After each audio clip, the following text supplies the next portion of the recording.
आंगड़ी को मैं समझाने के लिए थोड़ी सी टेढ़ी करूंगा, कोई ये ना समझे कि ये पाखंड की बात है, अंधविश्वास की बात है। समझने की कोशिश करें।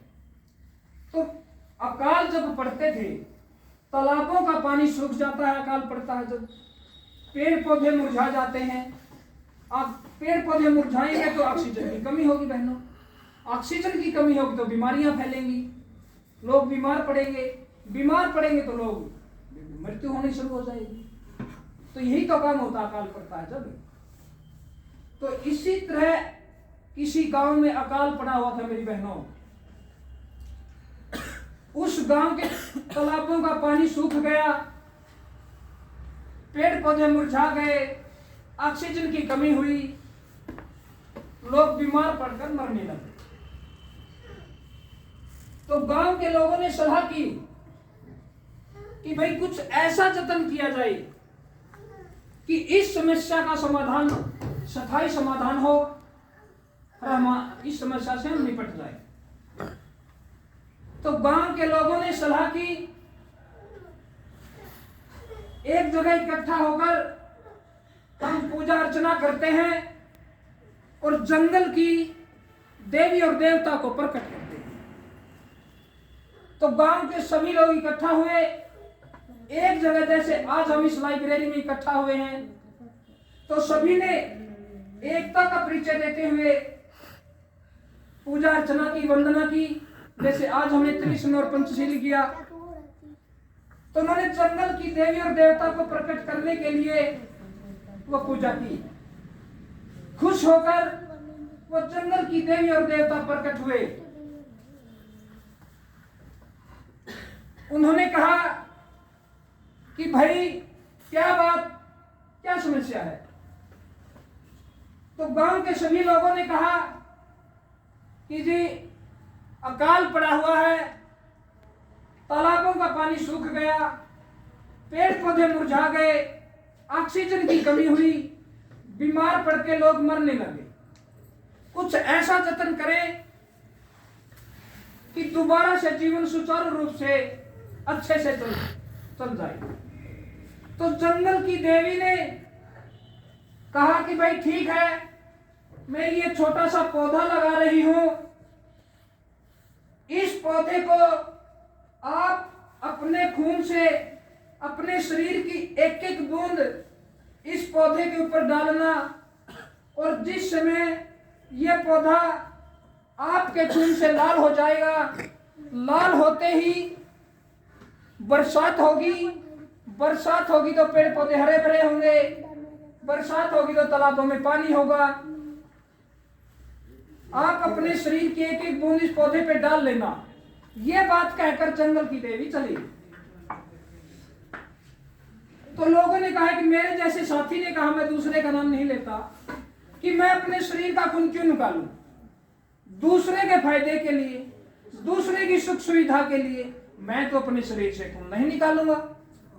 यही बात तीसरे ने सुनी, यही चौथे ने सुनी, यही पांचवें ने सुनी। लेकिन मेरी बहनों, एक सिंगल पर्सन ने भी, जैसे हम खून टेस्ट करते समय थोड़ा सा खून एक बूंद निकालते हैं, एक सिंगल पर्सन ने भी उस पौधे के ऊपर अपने शरीर की एक बूंद नहीं डाली।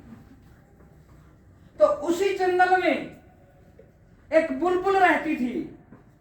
उस बुलबुल ने कहा कि भाई पूरे गांव की सुख सुविधा के लिए मेरे शरीर का जितना खून है, मैं अपने शरीर का सारा खून इस पौधे के ऊपर डालूंगी और इसको लाल करूंगी।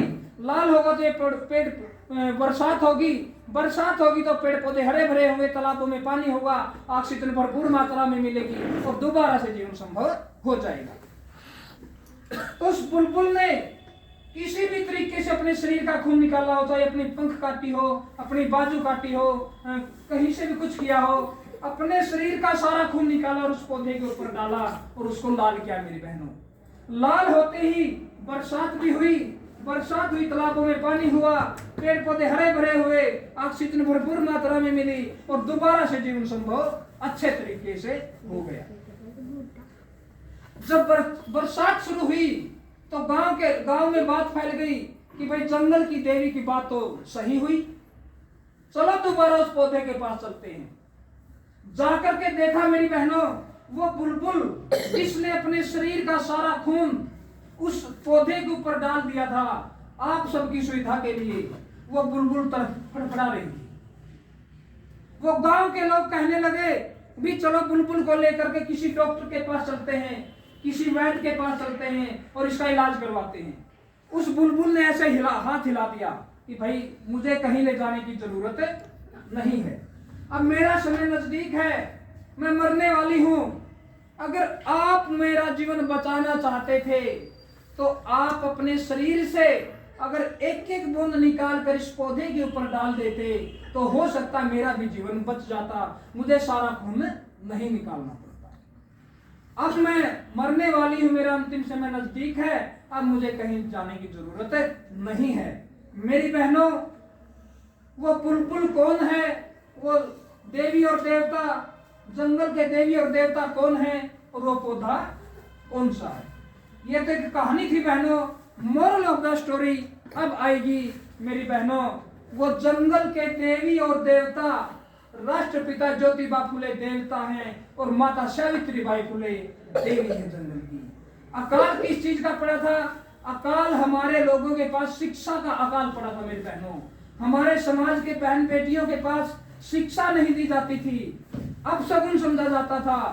उस अकाल पड़ने के समान ही वो हालात थी मेरी बहनों, शिक्षा का अकाल पड़ा था।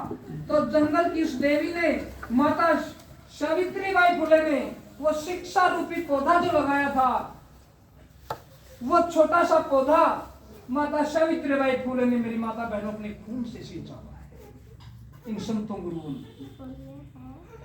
लेकिन आज हम उसी शिक्षा रूपी पौधे के ही तो मीठे फल खा रहे हैं।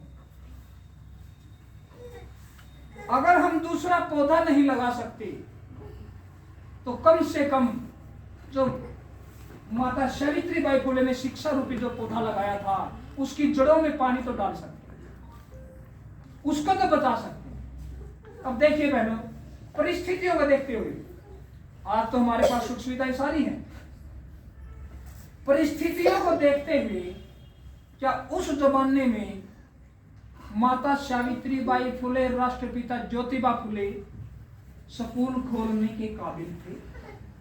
परिस्थितियों को देखते नहीं थे ना, लेकिन उन्होंने फिर भी स्कूल खोले। किसके लिए? हमारे समाज के लिए, हमारी बहन बेटियों के लिए। लेकिन हम कर क्या रहे हैं? हमने कितने स्कूल खोले?